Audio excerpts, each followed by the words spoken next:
Are you planning a trip to the Bel Paese? Here's 10 things that you're going to want to know. Hi guys, my name's Connor, and I make videos about everything travel and languages. Today, we're going to be talking about the 10 things that you need to know if you're going to be going on a trip to Italy, or if you're just interested in learning more about Italian culture. So without further ado, let's get started. Italy is the world's fifth most visited country, receiving an average of 62 million yearly visitors, according to the United Nations World Tourism Organization. This means that nearly everyone knows popular Italian cities like Venice, Rome, and Florence, and considers them must-visit destinations for their Italian trip. And while there's no denying the beauty and unique character that each of these cities has, you'll miss out on a whole lot if you base your trip solely around visiting those select cities. There are dozens of other cities that are less popular among tourists, but just as worthwhile to visit.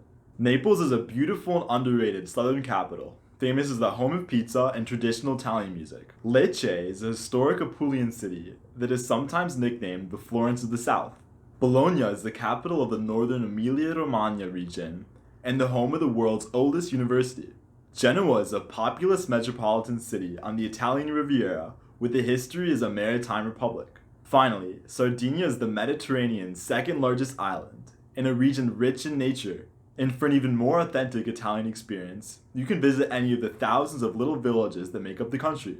As I mentioned in my Italian Culture Shocks video, public transportation in Italy is highly developed, so it's easy to travel between towns, even without a car. On top of that, most people don't know that there's two fully independent countries within Italy's borders. The first of these, the Vatican City, is actually the world's smallest country and is located in the center of Rome. The Vatican only has about 500 passport-carrying citizens, including the Pope, but receives millions of visitors each year who come to see St. Peter's Basilica and the Sistine Chapel. It employs Swiss guards in traditional uniforms and even has its own post office. The second and lesser-known Italian microstate is San Marino. San Marino is located in the northern Apennine Mountains and has 34,000 inhabitants. The country is a remnant of the Middle Ages, when central and northern Italy were divided into small political entities called city-states. You can reach San Marino in just 30 minutes from the Adriatic resort towns of Riccione or Rimini. In other words, if you're trying to check an extra country or two off your list, then a trip to Italy could be the perfect opportunity to do so, even if it's just on a technicality. Since Italy is located in Europe, many tourists expect Italians to have a perfect English level. While this may be true in the Netherlands, Scandinavia, or even parts of Scotland, most Italians just don't speak English at a conversational level. According to the Education First English Proficiency Index, which itself tends to overestimate English levels, Italy is the worst country in the EU in terms of English education. Furthermore, Italy's ranking has actually dropped over the past few years.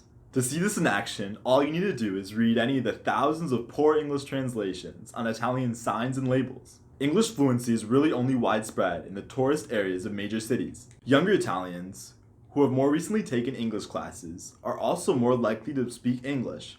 However, many of them might not feel comfortable enough to speak it if a tourist were to approach them on the street.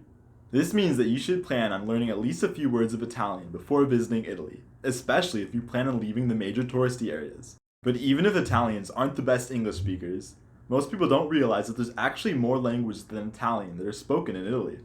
Each town has its own dialect, which in reality are languages in their own right, separate from Italian. There are usually slight differences in the dialects of neighboring towns, and these differences grow and grow the further apart two towns get, until you get to the point where two Italians speaking dialect won't even be able to understand each other. At some point during your trip, there's a good chance that you'll hear Italians speaking dialect, especially in the south, in rural areas, and around older people. If you really want to impress your Italian host, then a good way to do that is by surprising them with a few words of their local dialect. Additionally, in the Valle d'Aosta region bordering France and Switzerland, most people are trilingual in Italian, French, and the local Franco-Provençal dialect. In the province of South Tyrol, which was actually part of Austria until World War I, most people speak German as their first language. There's even some villages in southern Italy that are historically Greek or Albanian speaking. But of course, the most famous language in Italy is the gesturing. What most people don't know, however, is that Italian gestures are not just random movements. There's hundreds of them and they each have their own specific meaning. This system of gesticulation dates back to before Standard Italian was widely adopted, and dialect speakers needed ways to communicate with people from other regions. If you're at a restaurant and want to tell the waiter that you're enjoying your food, you can put your finger to the side of your mouth like this and rotate your hand to say delicious. If your taxi driver is speeding through the streets of Naples, then you can move your palm up and down like this to say slow down. If someone comes up to you in the street and tries to sell you something, then you can move one open hand against the side of the other like this to say go away. So if you start waving your arms around like an inflatable tube guy at a used car dealership when you're speaking, then don't be surprised if an Italian comes up to you and says, Oishi, ma che cazzo stai? If you've been enjoying this video so far, please consider dropping a like and subscribing so I can keep making videos like this one. Now, of course, the only thing more Italian than hand gestures is Italian food, and it's important to note that Italian food in Italy is a lot different from Italian food abroad.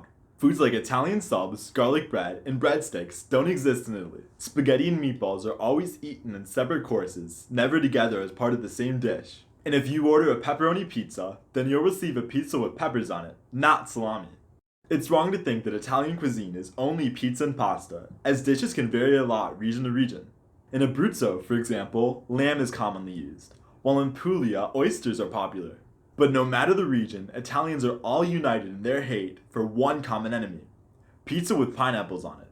Another thing to know before visiting Italy, especially if you're used to visiting American-style restaurants like me, is that in Italian restaurants you go to the front counter to pay your bill, instead of waiting for the waiter to bring it to you.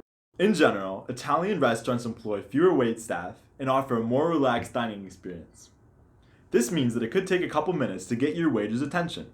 The only exception to this is in more upscale sit-down restaurants, where you can generally expect a higher level of service. Furthermore, tipping is not common in Italian culture. If you're happy with the service you've received, then it's okay to round up your bill to the nearest euro. However, even that is not necessary, as Italian waitstaff do not depend on tips. Some restaurants will include a coperto, meaning cover in Italian, and this charge of a few euros essentially replaces a tip. One thing that is common in Italy, however, is for stores to close during the afternoons.